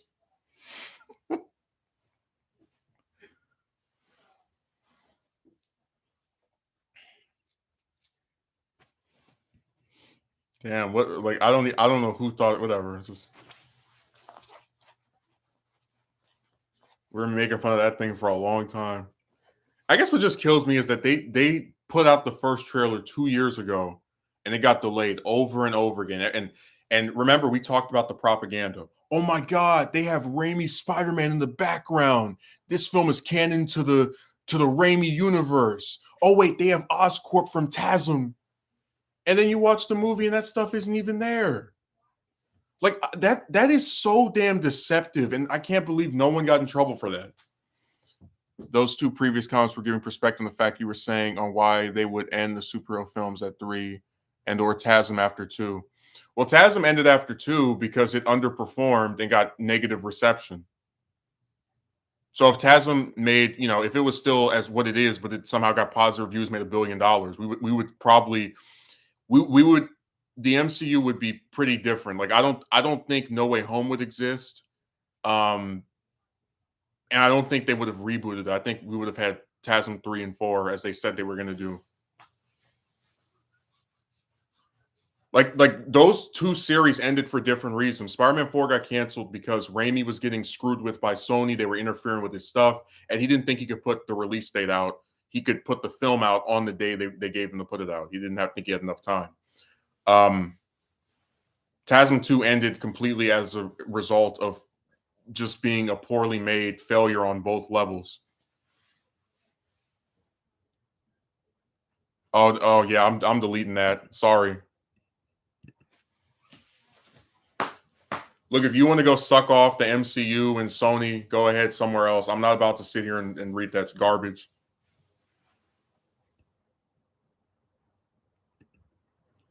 Yeah.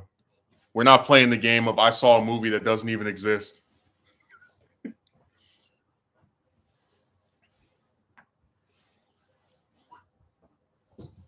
So go write that on one of those MCU suck off channels. Oh my God, I'm so glad this series that somebody else liked got canceled. And I can't just keep it to myself. I have to write it on your channel. Yeah.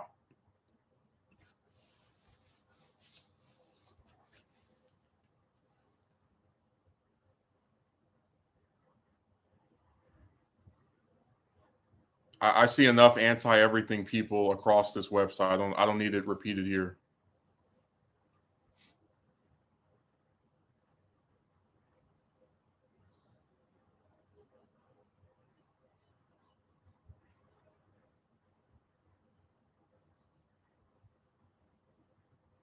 I mean, hell, you don't see me saying I'm glad that TASM 3 got canceled. Like, I don't like TASM 2, but I'm not going to sit here and pretend that I have a crystal ball and I can tell you how good a movie that doesn't exist would be. Like, it's so I said people just do weird stuff.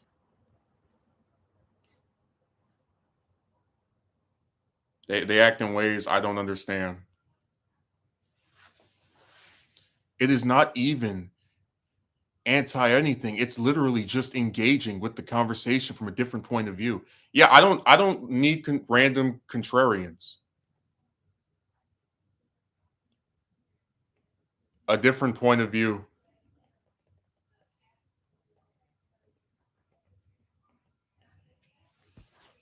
If you know a group of people want something and you are admitting you are only doing this because you want a different position, you are blatantly admitting you are antagonizing someone for the purpose of, I guess, attempting to speak on something, which I already think is ridiculous because how do you quantify how good a film that doesn't exist is? my point of view. See, this is where we start getting into that trolling stuff I was talking about. So I didn't want to turn this into a Roman King dissertation or dissection, but this is the same individual who previously said it made sense for a bimbo who I had never made any type of sexual comments towards to out of nowhere stupidly say, "Yeah, you can draw me, just don't draw me lewd." Because, well, women online and in real life are stigmatized and sexualized, even though you didn't do that yourself. But I understand her. You know, sometimes if someone does a stream and they want to talk about something, they don't need you or somebody else to argue with them about every little damn thing. Because whether I want a movie or not, it shouldn't bother you enough to try and tell me, I don't know that this film, what this film would have been like, but it's for the best that it doesn't exist. Like, who are you to say that? Did you see it? Did you go to this alternate timeline and read its reviews? And you're the same person who insanely told me that I don't think a Thanos movie would sell because it wouldn't have mass market appeal. When they've made movies about dead characters multiple times and they sold. So no, you're just a contrarian. You look for something to have a different opinion on that you seemingly only develop after you find out what someone else's position is, so you can argue with them. And then when someone doesn't want to argue with you, you try to say, "Well, I'm being censored for my different opinion." You're just being unreasonable. You know what? That's total BS because if I was dismissive, you would have been banned the first time you did that. That's total garbage. Secondly, if I was dismissive, I wouldn't have addressed what you were saying earlier, which I did.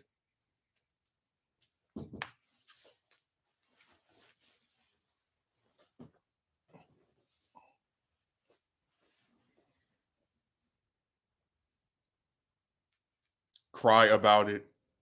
I mean, hell, you're the one watching me. You like when I cry, apparently.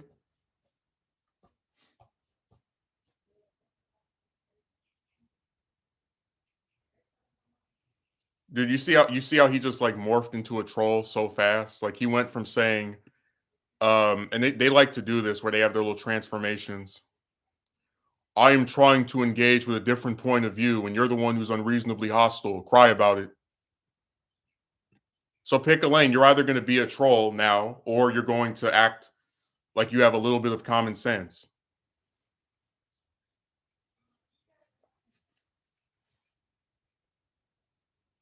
I mean, they all do the same thing where they accuse you of apparently being dismissive toward them when all you've done is address what they were talking about, and then write nasty antagonistic stuff like cry about it, and then are surprised when you start to consider them a troll and antagonistic for no damn reason.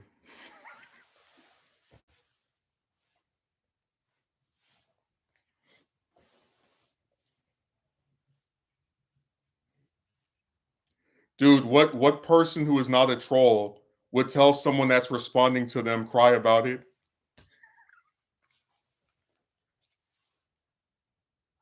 He didn't get banned, he didn't get blocked, and he wrote that. He's being petty. All right, if I'm so petty, go watch somebody else. Because I listed multiple examples of you doing the exact same thing.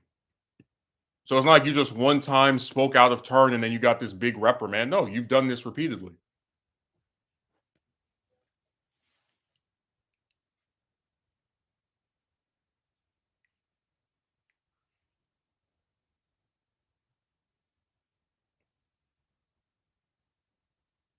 Now, James, he's doing the usual troll tactic where they try to pretend that someone who has spent the better part of what is it half an hour addressing every single thing they said is somehow crying about. I think that's really ironic. I'm dismissive toward him, even though I addressed all of the garbage he was writing, but then I'm also crying about it in responding to what he was saying. So those two things don't really line up.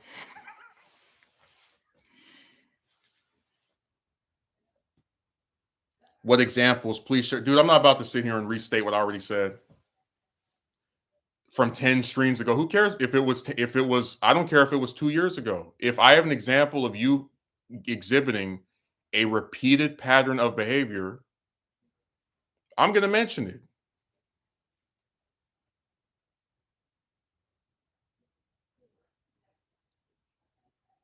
I talk about you were gone after because you have a different opinion.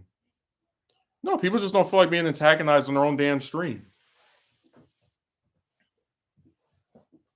And if it's the same person saying on multiple different things, I don't think this will work. I don't think it's a good idea. I don't think this will work. I don't think it's a good idea. It's like, dude, you are exactly the problem. You just look for anything someone wants to have an issue with and to tell them it can't work as though you have, again, like you have this crystal ball into seeing what can and can't, even when you're giving counter examples of where it has.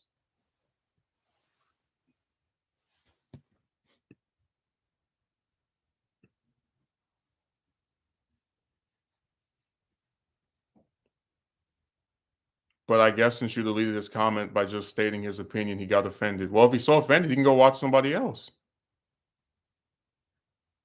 I'm being irrationally argumentative right now. Okay. I mean, I give them all the same option. If I have offended you in such a great way and you feel like you're being attacked and gone after and treated in whatever manner that you think is unbecoming of a human being, you can go watch somebody else. There are plenty of channels much bigger than mine that talk about this stuff, that don't even bother reading your comment, that don't address anything you have to say. You can just type into the void. If you want to do that, be my guest.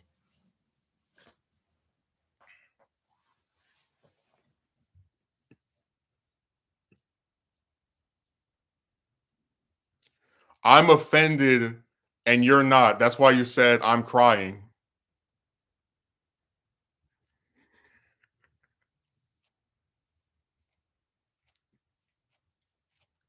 No, the biggest lie you told on this stream was saying that I was unreasonable, deflective, and dismissive. I literally sat here and addressed everything you wrote, and I don't know why these guys like telling this lie.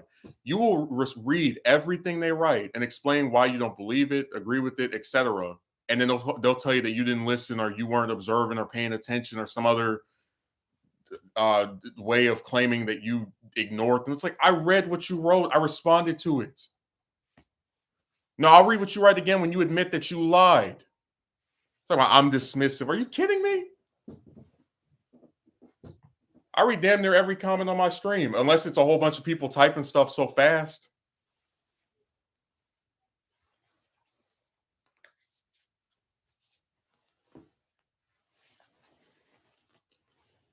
And James, you can defend him, but I think it's really crazy to say that something that wasn't released was better off not being released, as if you're able to see into this alternate timeline when this came out and what things would have ended up like.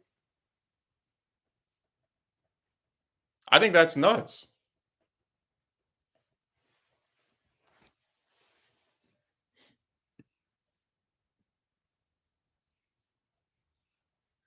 Oh my God, he deleted one of my comments. I've never had someone delete my comment before. So if I delete your comment, I'm dismissive. But then you're not dismissive when you tell me I can't want something or I'm better off not having something that you literally know nothing about because it doesn't exist. So if I want something, you say, "Oh, I'm glad this doesn't exist because we're better off without it," even though I don't know what the story would have been about. That's not dismissive. But if I delete your comment because it's just blatant opposition for the sake of being opposition, and it doesn't actually explain why this wouldn't have worked or why this wouldn't have been a good film, that's not dismissive. And like I said, I brought up the other examples to give perspective on the fact that I notice, like I pay attention to certain usernames, and it's always you that does this thing of like being opposed to something or trying to have the uh different point of view. And some of the stuff is insane. Like I don't get how you could defend a chick who no one's made any sexual comments towards, no one has done any type of lewd stuff to, saying, "Oh yeah, you can draw me, just not naked." It's like, yeah, that's stupid. That's a dumb thing for her to say to someone that's never expressed that type of interest in her at all, and tell me about the patriarchy and how women have been oppressed and they've, yeah, come on. And like I said, if the situation were reversed and I told some broad that wanted to draw me, "Oh, don't draw me naked," even though she's never even expressed any type of romantic garbage toward me, you would say I was being nuts.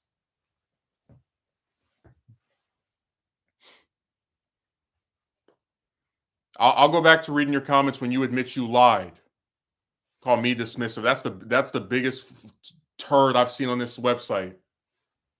You will find very few channels that read as many comments as I do during the stream, which I'm not obligated to do, by the way. Like, I didn't sign a contract. You must read every no. So if I don't read your comments, somebody else can read it. You wrote like 30 comments on the stream. You got 2 deleted after the rationale I gave, and then you're gonna tell me that I've been dismissive. If I was dismissive, I would just ban you there.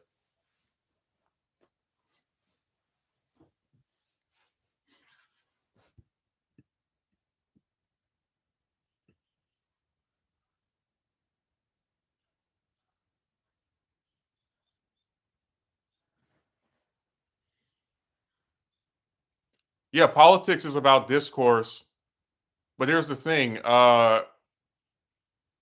I don't understand why I should have the same philosophy for every single thing that is discussed here. Like, if I do a stream where I talk about how much I like my best friend, and I go into our long 15-year plus relationship, and someone says, "Oh no, this person isn't really your friend," and I don't believe that they're your friend based off of it's like, I'm gonna get rid of that person because I don't need to have debates on certain stuff. Like, if you want to have a news discussion, whatever, but I don't see why I have to articulate to you why I want another season of a TV show, or why we should argue back and forth over entertainment or some other thing that is not affiliated with the news, mate.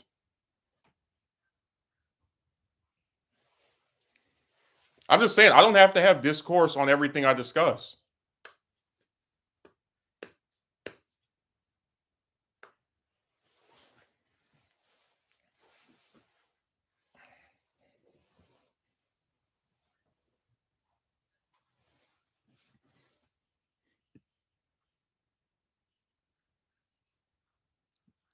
I'm still here engaging. You're whining about my honest opinion. I always find it funny when they accuse me of like being triggered by someone else's opinion. But remember, they come to my channel to tell me that something I want is wrong. I don't go, I'm not on King's channel in his comment section. You should want this movie or you shouldn't want this.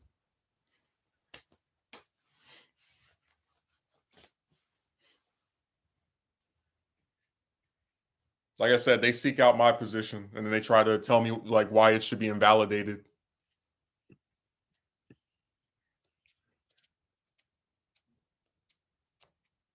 You didn't share why you thought Spider-Man 4 would be a great idea. You didn't give any details what Spider-Man 4 could be or make it a movie worth making. I mean, the thing is, I could go into, because I've actually had my own fan scripts for that film before, like just not fully finished, but just drafts. But here's the thing: if I go into those ideas and I give this like 5-10 minute summary of all the different plot threads that I thought it could tie up and introduce, they want to make a 5 and 6 as they originally said they would, and then you say, "Oh, okay, I heard you, but I still don't think this was worth making, or we would be better off without it." Well, then I just explained what I wanted them to put in this film for nothing.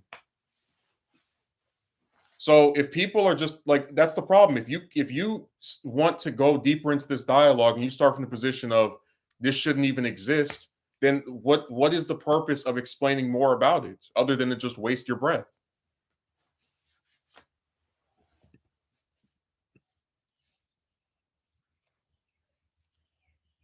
But if you're already saying that you don't want something and you know barely anything about it, then what is especially if you consider that it's not like I'm going to be the one who wrote this. My drafts were based around very small details because we still know very little about this movie's plot that were made public to us, like who the villain was and the different characters that were going to be in it. But I'm not about to sit here and go do some in-depth discussion on a topic where a person can easily just say, "Oh, thanks for sharing that, but I'm still not interested." It's like, yeah, then I just wasted my time. I've had that happen on here before. That's one of the reasons I don't like talking to people in writing, because you write a whole 2, 3, 4 paragraphs going in depth on something. They write like a sentence back saying, "Okay."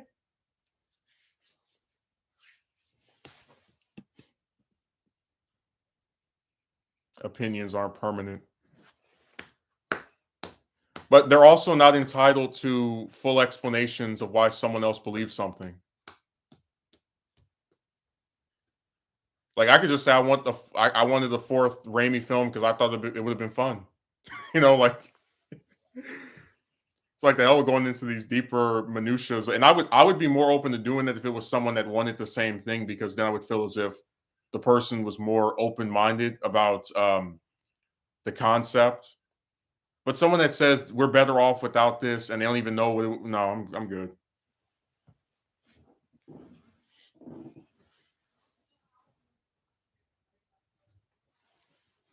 Politics. What was that comment? I want to read that again. Um, your political channel, politics is about discourse, whether people agree or not. It's like, yeah, but there's certain stuff I'm not having the discourse on. Like, if I mention on my stream I like using Mitchum deodorant, I'm not about to have a discourse with you on why that deodorant isn't good or as good as I think. It's like, get out of here.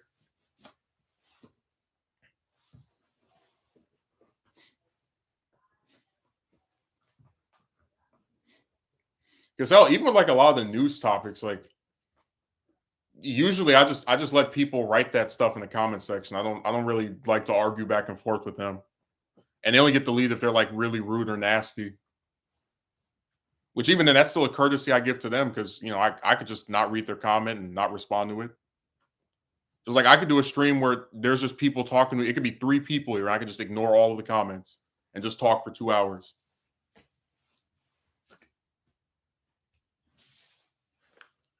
When I saw you say I don't want this movie, I could have just blocked you right then and there.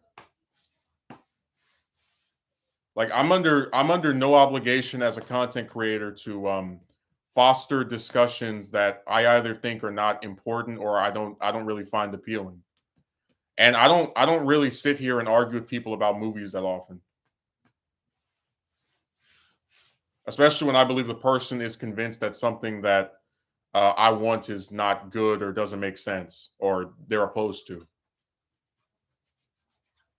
Because it's not my job to change someone's mind about anything on here. I have people that attack me personally over my romantic decisions, which have nothing to do with them. It's not my job to sit here and have a hour-long debate with them on the stream or argue with them in the comment section. They can type that stuff and it can go into the void. Like, no one on here is owed my response or my reaction to them. The closest I've come to owing someone on this site anything probably would be like the one guy I have on Patreon. That's about it. Like, this it's just it's so incredible to me that people think content creators are their slaves.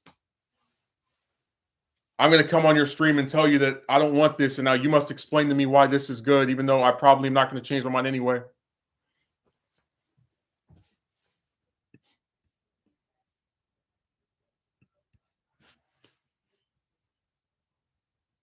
You didn't have to agree. You disagreed. I moved on. You went on reading further into the comment when I was just surface level statement, reading deeper than that. Well, if someone thinks hard about something and then they have a person that they feel like doesn't really do the same thing in their response, I think they have a right to think deeper about it. Like if I do a series of videos breaking down why getting a woman is harder than sneezing with your eyes open, and then I have someone who says, "Oh, just get better at approaching." It's like, yeah, I'm going to be offended by that because I just sat here and broke this down, explained how nuanced this situation was, just for someone to give me a very surface level explanation of what they think I'm supposed to do. And just like with Raimi's Spider-Man 4, like I have written multiple plot summaries for that movie. Um, and also even attempted to write a script at one point.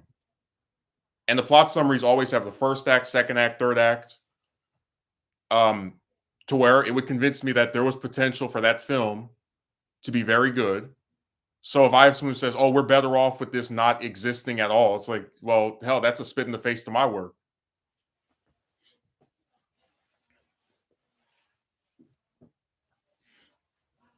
Mm.